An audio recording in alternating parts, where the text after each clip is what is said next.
physicians would taste a patient's urine. The practice started long ago in ancient Greece. It was used by the Romans, and those that practiced medicine kept on doing it throughout the medieval days. During the Middle Ages, doctors were not typically allowed to directly examine their patients. It was uncouth for a doctor to take off somebody's clothing, and so there was no realistic way for them to examine a wound or a boil if it happened to be covered by clothing. If you happened to have a rash on your inner thigh, instead of looking at the rash, you would pee in a cup and a doctor would swish it around in their mouth like they were tasting a vintage wine. And then there was the urine wheel. Doctors had their very own official chart in the form of a wheel that would help them to make the proper diagnosis based on the color of the patient's urine. Taste would typically correspond with a particular color, and this would allow doctors to make a surprisingly accurate diagnosis of what was bothering their patient. Colors ranged from yellow to green, and the same wheel was used regardless of social status. It was in the 17th century that the English physician Thomas Willis realized diabetic patients had urine that tasted sweet, like honey or sugar. Medieval people had a lot more misery to deal with than we do today. Poor hygiene, a weak diet, and bizarre ideas on sanitation resulted in everything from the plague to tuberculosis. If you were a peasant in the Middle Ages, you probably only took a bath once or twice a year. Most people didn't have access to clean water. Medieval folk weren't prancing around in clean rivers and drinking from clear, babbling brooks. They were forced to drink raw mead while they worked all day in the fields, instead of fresh water. Cesspools were typically shared by multiple families in a community and very quickly began to create health problems during population booms. Everyone would go to the bathroom in the same place, creating a kind of swamp of human waste. There's even the medieval tale of Roger the Raker, who fell through the rotten floorboards of his latrine and drowned in his own cesspool. It wasn't until the 15th century that soap was first produced using lime, oil, ash, and flour. But people back then had no idea that washing their hands could prevent disease, and so they went straight from the toilet to the dinner table. If you were to sit down for a 10-course meal in the Middle Ages, chances are you wouldn't make it through 2 of them.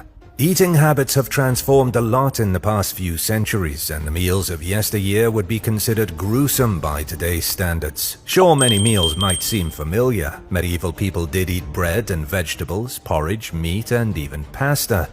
But they also ate things like roasted swans, cooked peacocks, boiled cats, and spiced hedgehogs. They created something called a living pie, which was a pastry stuffed with live frogs. This would be served at a dinner table to keep the guests delighted throughout the meal.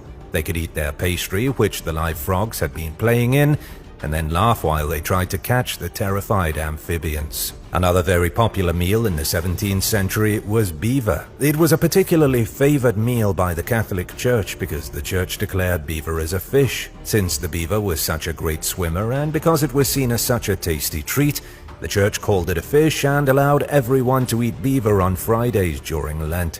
There was some major prejudice against left-handed people in the Middle Ages. In the medieval period, being left-handed meant you were disabled. If you were left-handed in school, your teacher would tie your left hand behind your back and force you to use your right hand. And in the Bible, there are over 20 negative remarks made against left-handedness. Basically, the Bible was saying that anyone who used their left hand would be sent to hell and burned in the devil's unending fire. In the Middle Ages, favoring your left hand could get you accused of practicing witchcraft. You could wind up being burned at the stake just for being born more inclined to your left. As recently as the early 20th century, Italian doctor Cesare Lombroso suggested people who used their left hand were mainly of the savage races or were women. Having a new baby in the Middle Ages was a bizarre affair. People used to spit on their babies as a way to protect them from the feared evil eye. Some people used to purchase extremely expensive wedding cakes to christen their babies. But the Middle Ages saw a fad so strange, it's hard to believe anyone ever thought it was a good idea. It was called groaning cheese, and it involved passing your baby through a ring of cheese on the day of their christening.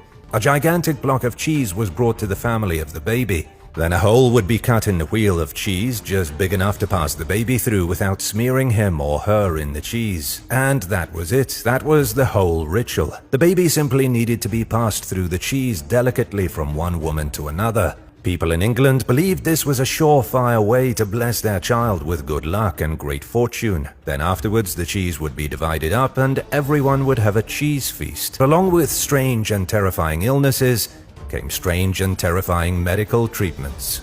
One of the most popular was bloodletting, created by ancient physicians 3,000 years ago. The ancient Greeks believed the human body contained 4 main substances: black bile, yellow bile, phlegm, and blood. If these 4 substances became imbalanced, it was believed the person could get sick, and so to cure the illness, the bodily substances needed to become balanced again. To do this, doctors would drain you of your blood.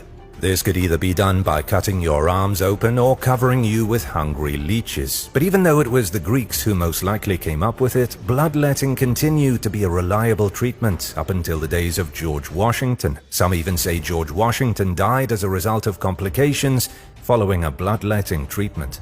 Another favorite cure-all was liquid mercury. Physicians in ancient China believed liquid mercury was required for the elixir of immortality. People died consuming huge amounts of mercury in hopes that they would become immortal. The use of mercury for curing sickness continued into the 20th century. In the medieval days, doctors treated STDs, primarily syphilis, by dosing people with deadly mercury. One of the more bizarre jobs that could be found in the Middle Ages was bear leader. The bear leader was a man who literally led bears about the country. It was extremely popular among the Italians and French and was a well-respected profession. To become a bear leader, you first needed to find a bear.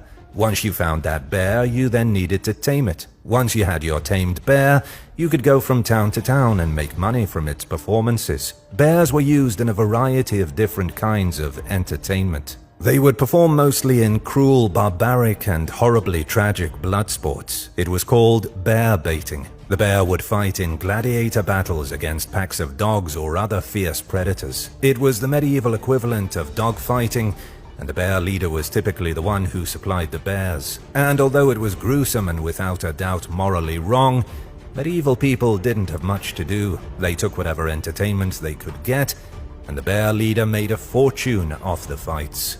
Archaeologists were recently digging in a medieval Portuguese necropolis when they came across 3 skeletons who had been punished severely. These skeletons, or rather these people, had been relieved of their hands and feet just before they died. Researchers believe the painful severing of their limbs was most likely a judicial punishment that took place between the 13th and 15th centuries. The 3 punished men were uncovered along with 94 other skeletons at a large burial ground in the town of Extremos. The 3 men were in graves side by side, left at the very edges of the cemetery. It was as if whoever buried them didn't want them in the graveyard with everyone else, so they left them at the very fringe. Even more bizarre is that their hands and feet were placed neatly under their bodies, almost like a sick joke. These punishments were applied to individuals who were considered to be wildly dangerous. Thieves and counterfeiters would often have their hands cut off, but the hands and feet together were saved for extreme cases,